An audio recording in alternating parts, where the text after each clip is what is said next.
Okay. So the temperature scale, what is the temperature scale? The temperature is measured in the two scales, Celsius and Fahrenheit. Okay. And what is the boiling point in water? It is 100 degrees Celsius, and in Fahrenheit, how much it is? It is 212 Fahrenheit. Then what is the freezing point of the water? The freezing point of water is 0 degrees Celsius, and in Fahrenheit it is 32 degree 32 degree Fahrenheit. Okay. Then Kelvin is the third temperature scale which is mainly used for scientific purposes, where absolute zero is the coolest possible temperature and it starts from zero, which is the absolute zero.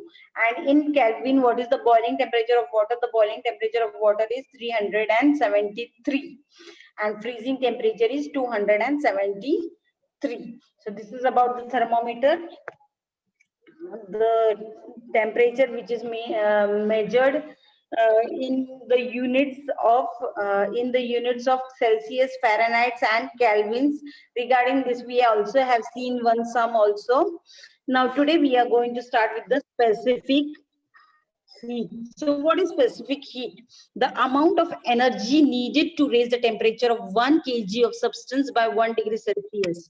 Okay, students. Now the amount of energy is needed to raise the temperature of 1 kg, means 1 kg substance requires uh, requires the energy to change the degree by 1 degree Celsius. So for that, what is required? The amount of energy is required. So how much amount of energy is needed to raise the temperature of 1 kg substance 1 degree Celsius? Heat is required. Okay. Now the ability of the substance is to absorb the heat. This property can be identified in the substance. Okay. So this is about the specific heat. So what did you understood about the specific heat? The specific heat of an object is the amount of heat required to increase the temperature of the unit mass of the substance of 1 kg through 1 degree Celsius. Okay. Now the specific heat is calculated with a formula having denoted by C. Okay. Where Ti is the initial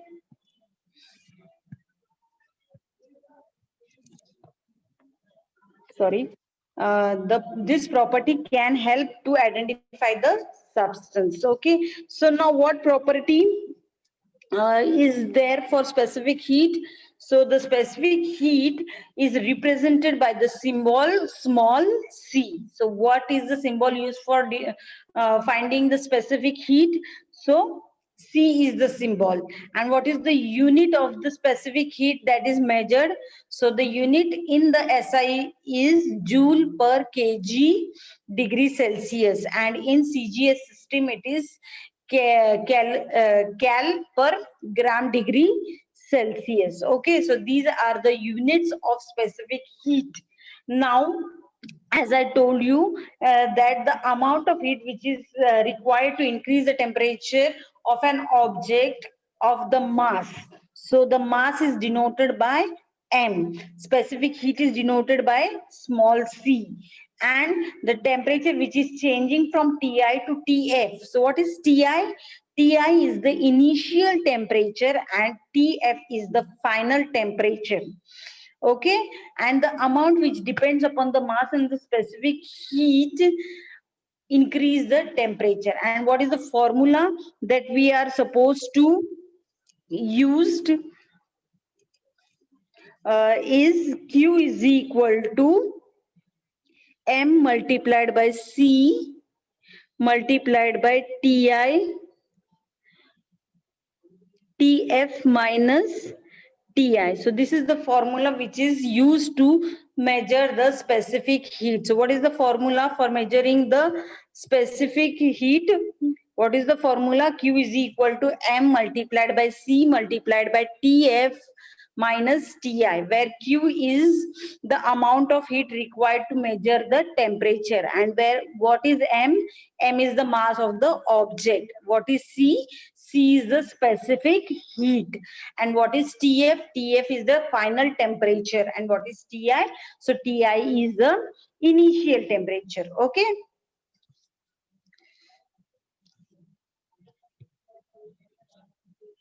The next, specific heat requires the quantity need to raise the temperature of 1 grams to 1 degree Celsius. So this we have studied.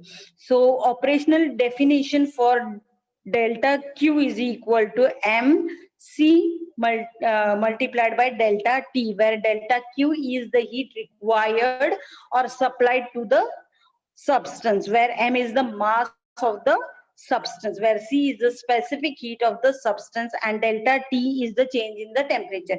Now you will say, what is delta T? So delta T is nothing but TF minus TI. So what is TF?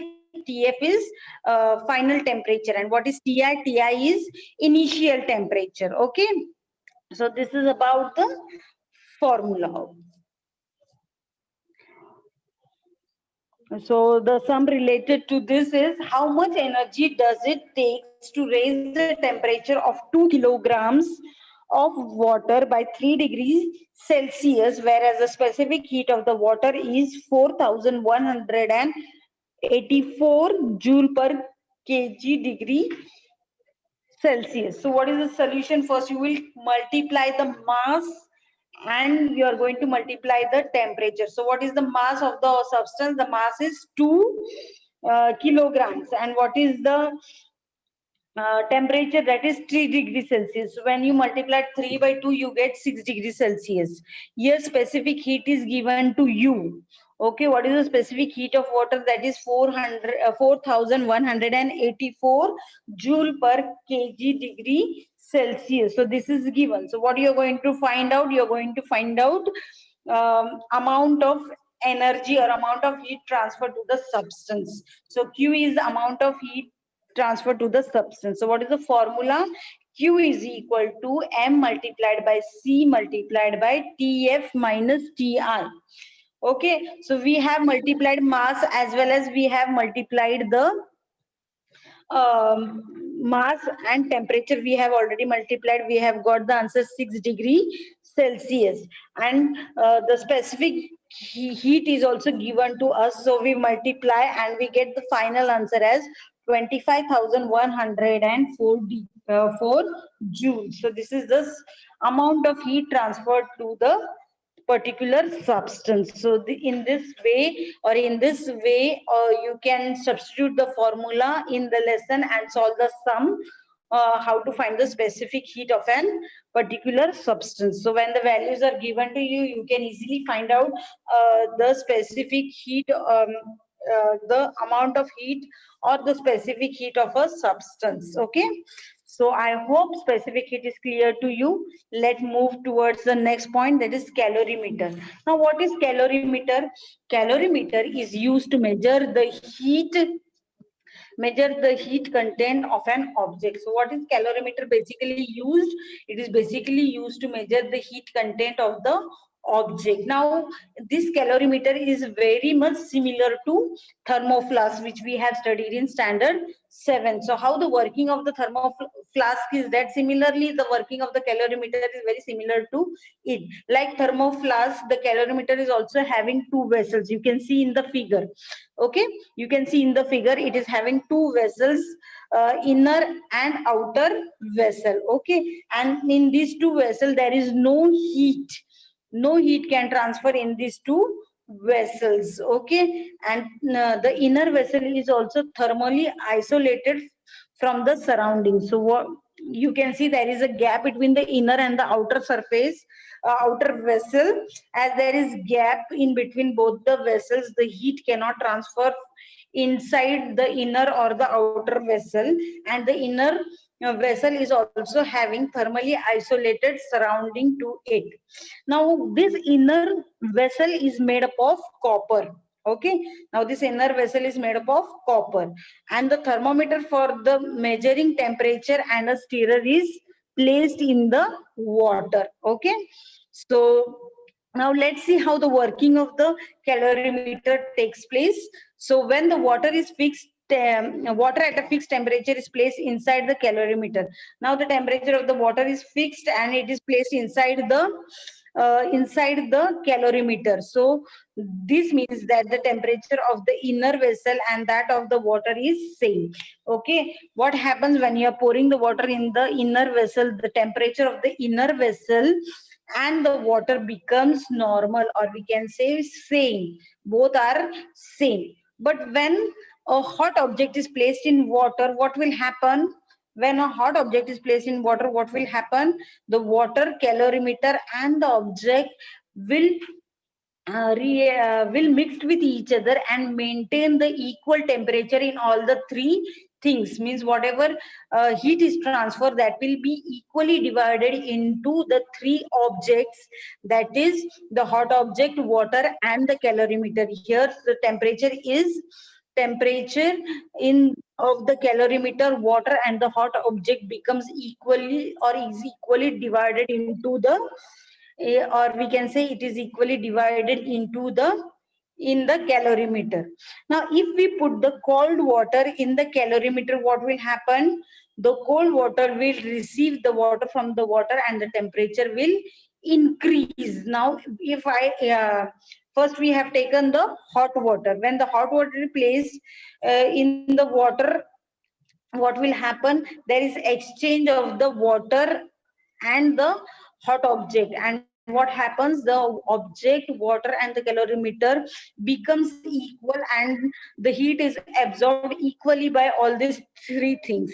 But instead of hot water, if I instead of hot object, if I pour a cold object into the calorimeter, what will happen? The cold object will receive the heat from the water and the temperature. So whatever heat is there in the water and the calorimeter, that heat will be received by the cold object and the temperature will increase. And when the water calorimeter and the heat lost by the object will make the temperature to decrease. Okay, when you pour the hot water in the calorimeter, what will happen? The temperature of all the three things, that is calorimeter, water and object, will become equal. But when the cold object is received in the when the cold object is poured in the calorimeter, what happens? The cold object will receive the heat from the water and the temperature will increase, and afterwards the temperature will decrease. Why first it will increase? Because the water and the calorimeter will start giving the heat to the colder object, and afterwards what will happen? The colder object will make the water and the calorimeter will lose the heat from their water and the calorimeter, and afterwards what you will have? You will have the temperature decrease in the temperature. So these are the things that you are supposed to know. So now suppose the mass of the inner vessel in the calorimeter is mc. What is mc? Mc is the inner vessel of the calorimeter, and Ti is what? Initial temperature. Okay, then Mw is what? Mass of water in the calorimeter. Mw means mass of water in calorimeter. And what is Ti? Ti means initial temperature. Then m naught is also there. M naught means object's mass of an object. Then T naught means temperature in the calorimeter. Okay, if the T naught is higher than the initial temperature, that time what will happen? The object will start giving away the heat to the calorimeter and water. So if the T naught is higher, what will happen? Then the initial temperature by the object will start giving the heat to the calorimeter and water, and soon all the temperature will become equal. Okay, and soon all the temperature will become same or equal, we can say. Okay, now let's see how the derivation is there, how the formula is derived, and how we can use this formula. Okay, let's call the final temperature as Tf. So what is our final temperature? It is Tf, and the total heat given by the object, that is Q naught. Okay, so Q naught, and the sum of the heat gained by the calorimeter will be QC, and gained by the water will be QW. Therefore, you will have the formula Q naught is equal to QC plus QW. Okay, when you are supposed to find the temperature of an object, that time what you should know about the heat gained by the calorimeter as well as heat gained by the water. When you add both the uh, quantities, you will get the heat which is given by the object to the calorimeter and the water. Okay, when you add, you can get the water. The next is, as you all know that Q naught, QC and QW depends upon mass. So here mass of the object is important. So here mass of an object is important. So for that, the change in temperature is also necessary, which is calculated by delta T. Now what is delta T? Delta T is nothing but uh, temperature Tf minus Ti, that is final temperature minus Ti. Okay, so how does this formula works? So you will see that Q naught is equal to m naught multiplied by theta T naught multiplied by C naught. So what is theta T naught? That is nothing but T naught minus Tf. Then for uh, QW, that is heat of water, specific heat of water, total heat supplied by the water. So what will be the formula? Q is equal to, QW is equal to MW multiplied by TW multiplied by CW. Yeah, first we had used naught. Now instead of naught, we have what we are using. We are using W, which indicates uh, which indicates water. Okay, heat transferred in the water. So QW is equal to MW. Instead of naught, we have changed all the things with the W. Okay, W is representing water in the calorimeter. Okay, and how will you calculate the delta T? You will calculate the delta TW as TF minus TI. For delta T naught, what we had used T0 T naught minus TF. And for calculating TW, we are using TF minus TI. Now, the heat gained by the calorimeter. So whatever heat gained by the calorimeter, what is the formula for heat? Finding the heat gained by the calorimeter is QC is equal to MC multiplied by delta TC multiplied by C, and here delta TC's value is, how will you get? You will get by subtracting TF minus TI.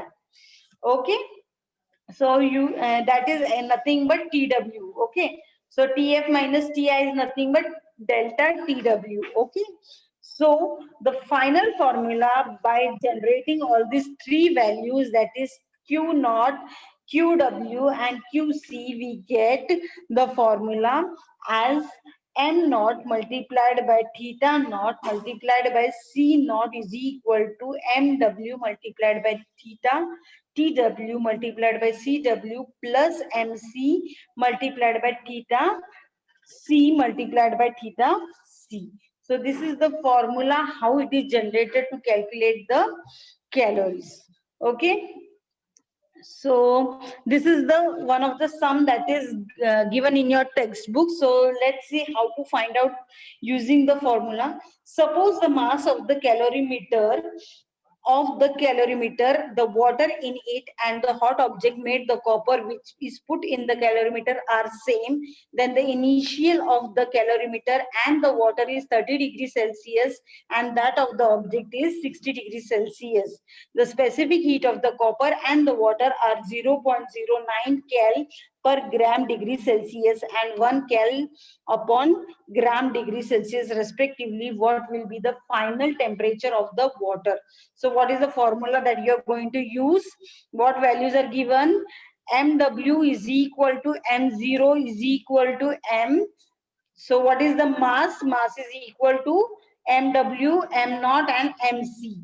And what is the initial temperature is given? What is the initial temperature? That is 30. And what is T naught given? T naught is 60.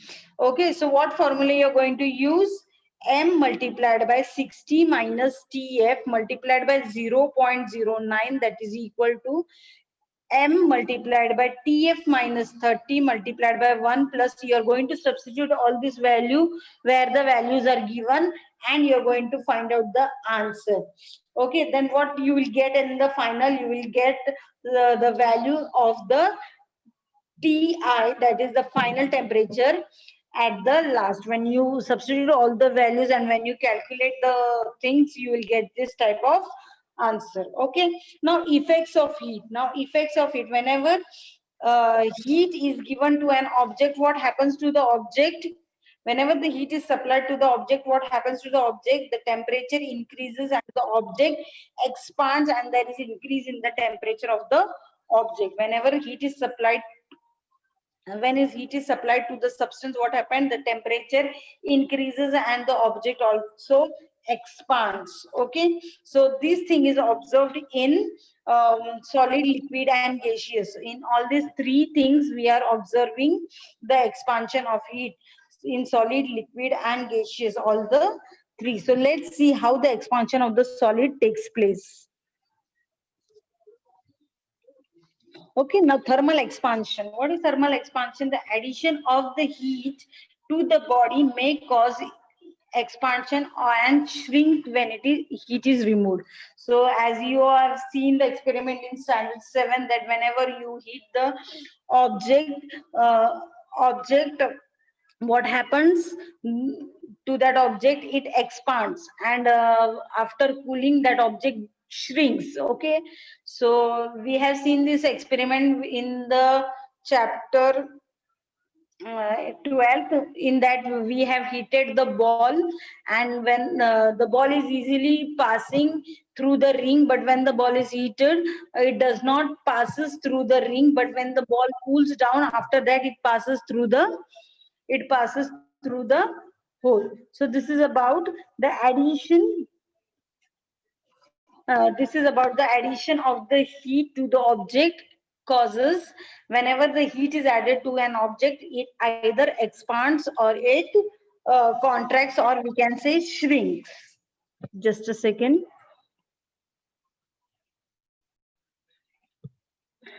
Okay, the expansion of the object can be observed in solid, liquid and gaseous. Now only I told you how whenever an heat is given to an object, the temperature increases and there is expansion in the object. And this expansion is not only observed in solid, but is also observed in liquid and gaseous also after receiving the heat. Okay, here is the example of thermal expansion of the solid. So here you can see different examples in which the thermal expansion is taking place. Okay, then solid linear expansion. So expansions of solid. Now we are going to study about expansions of solid. In that we are going to study linear expansion. So what is linear expansion? Linear expansion is a solid which increase in the length due to change in the temperature. So what happens in this linear expansion? There is a change in the length of the solid due to the change in the temperature. When the length is changed, that there is a change in the temperature also. Now the linear expansion depends on the three factors. So what are the three factors? Original length, that is L1, then change in the temperature, that is delta T, and type of material or coefficient of the linear expansion, that is proportional value. Okay, so it depends on all these three things. So what equation we are having? We are having delta L is equal to alpha Li delta T, whereas delta L is nothing but change in length, that is LF minus L1. LF is nothing but T L2, and Li is nothing but L1. So L2 minus L1 directly proportional to L1 multiplied by delta T. Okay, just I will write for you. Okay, so here the equation will be L2 minus L1 is directly proportional to L1 delta T. Okay, so when you substitute the value L2 minus L1 is equal to lambda multiplied by L1 multiplied by delta T.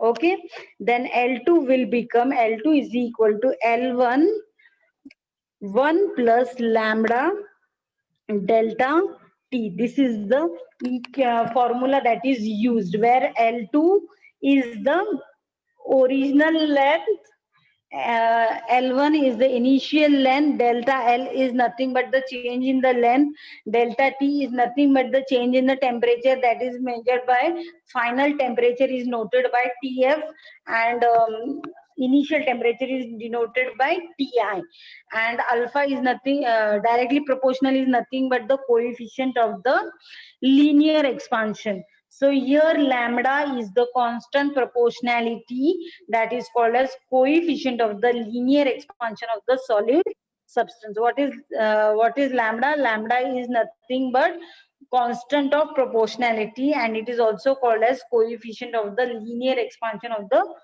solid solid substances. Now this expansion is due to the heat, so the temperature should be also in the Celsius or Kelvin. It is not coming in Fahrenheit. It does not come in Fahrenheit. Okay, so this thing you have to remember.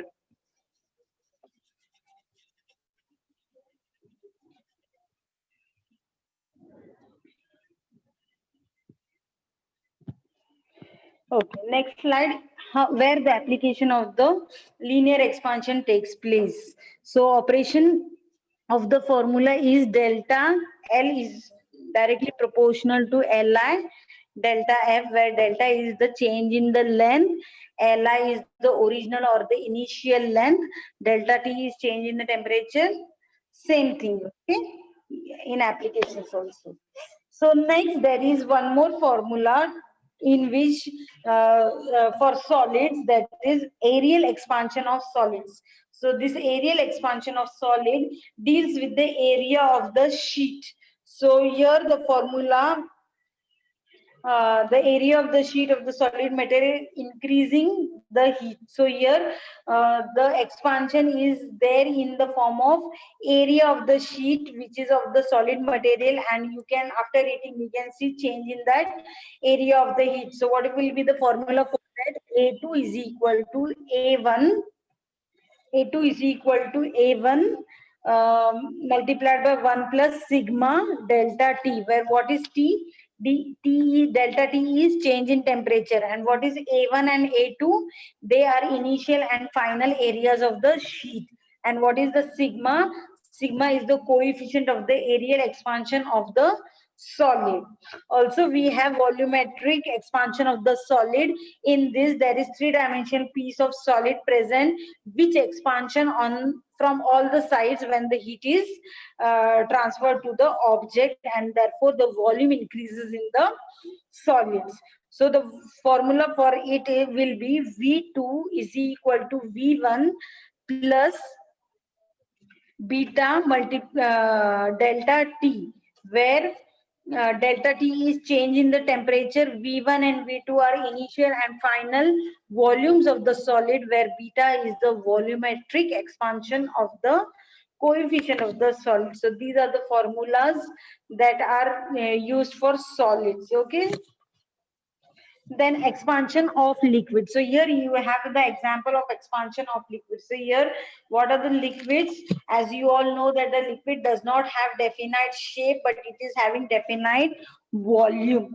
Okay, so what we can do, we can find the volumetric coefficient for the liquid. So what is the formula for finding the uh, expansion of liquid?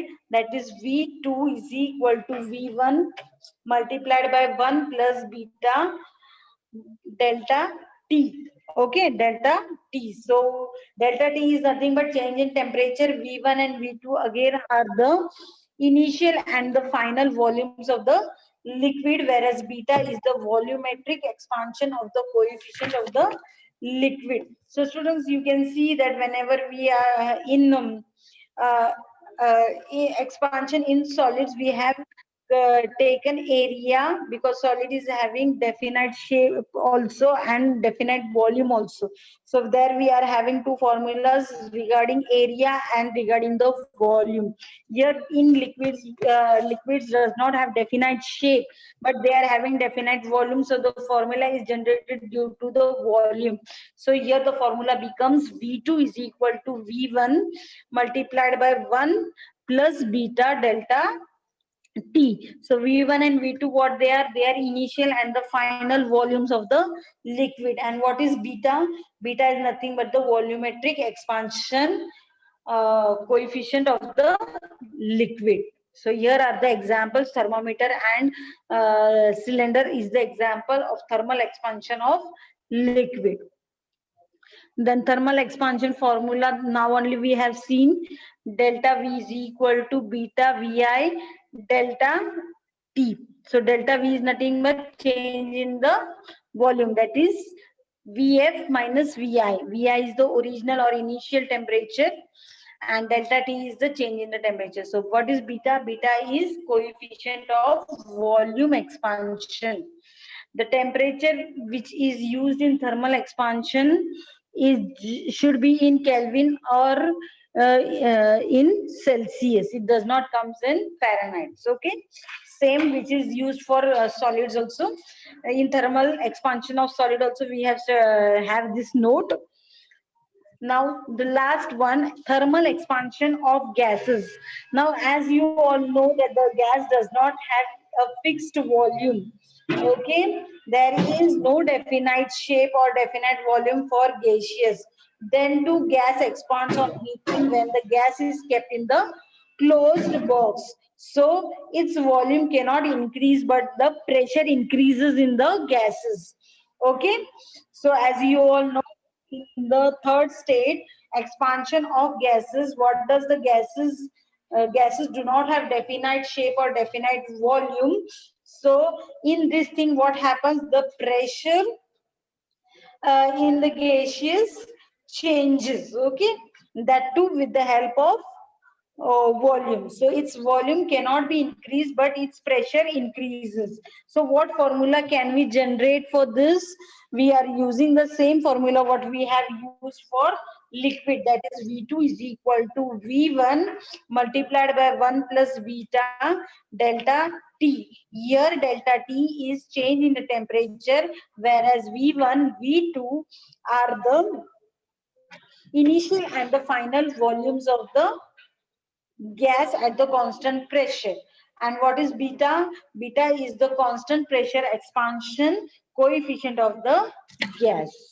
Okay, so students, this is all about the lesson. So you need to understand the working of the calorimeter in this lesson, as well as the formula used to find out the specific heat, then expansion for solid, liquid and gaseous. Also how to find out the temperatures like Fahrenheit, Kelvin and Celsius. So these formulas are there to solve the sums. In this lesson, sums are also important. So students, you should uh, solve the sums by using this formula. So let us